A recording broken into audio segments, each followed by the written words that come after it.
اعلیٰ حضرت نے وہ ایک لکھا ہے واقعہ بہروپیے کا. ایک بادشاہ وقت کے پاس آیا اور اس کو کہا کہ میں بہروپیہ ہوں. بہروپیہ مختلف روپ دھار کے دھوکہ دیتا ہے اور دھوکہ دینے میں کامیاب ہو جائے تو پھر وہ سوال کرتا ہے میرے فن کی داد دی جائے. تو وہ بہت بڑے فنکار ہوتے تھے. تو بادشاہ نے کہا سلطان اورنگزیب عالمگیر نے غالباً کہ ٹھیک ہے کامیاب ہو گئے دھوکہ دینے میں تو پھر منہ مانگا انعام بھی دوں گا. وہ ایک بہروپ دھار کے آیا. بادشاہ نے دیکھتے ہی پہچان لیا. بادشاہ بیمار ہو گیا کچھ عرصے کے بعد. لوگوں نے کہا ایک طبیب ہے اور وہ بڑا حاذق ہے تو وہ آپ کے علاج کے لیے تشریف لائے. بادشاہ نے کہا کہ ان کو آنے دیا جائے. تو وہ داخل ہوئے. تھا تو وہ بہروپیہ اور بادشاہ بیمار تھا.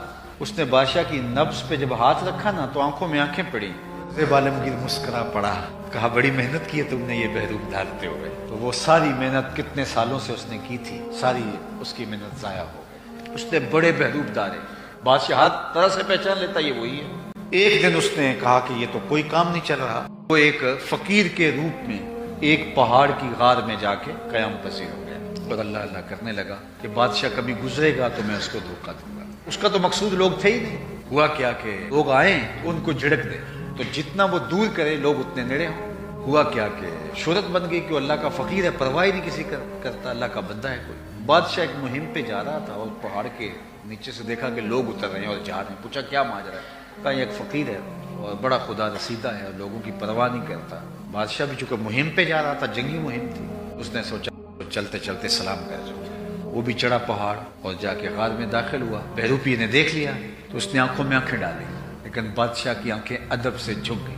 جب ادب سے جھکی بادشاہ نے اس کے پاؤں کو ہاتھ لگانا چاہا تو اس نے کہا بادشاہ سلامت میں یہ گستاخی نہیں کر سکتا کہ آپ میرے قدموں کو ہاتھ آپ نے مجھے پہچانا نہیں میں وہی بہروپی ہوں. بادشاہ حیران ہو گیا کہ اس نے کہا واقعی تو نے اس بہروپ میں مجھے دھوکہ دے دیا اب مانگ کیا مانگتا ہے. تو اعلیٰ حضرت لکھتے ہیں کہ وہی لمحہ اس کی ہدایت کا تھا.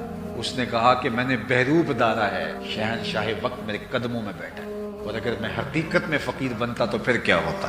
اس نے کہا کہ اب مجھے تیری ضرورت نہیں. اسی لمحے میں ابھی تک تیری ضرورت کے لیے سب کچھ کر رہا تھا لیکن اسی لمحے اب مجھے تیری ضرورت نہیں ہے. میں اوپر سے بہروپیہ بنا ہوں. اس نے بادشاہ وقت کو ہندوستان کے شہنشاہ کو میرے قدموں میں جھکا دیا.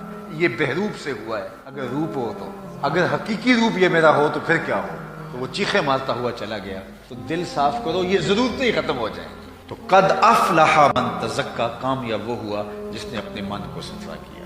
وذکر اسم ربہ اور اپنے رب کا نام جپا پھر دل ستھرا ہوا. فصلی تو پھر اس کے حضور جھک گیا. جب دل پاک ہوا تو کیوں نہیں جھکے گا. پھر تو مالک کی دہلیز پہ پیشانیاں رکھ کر کے کیوں نہیں روئے گا.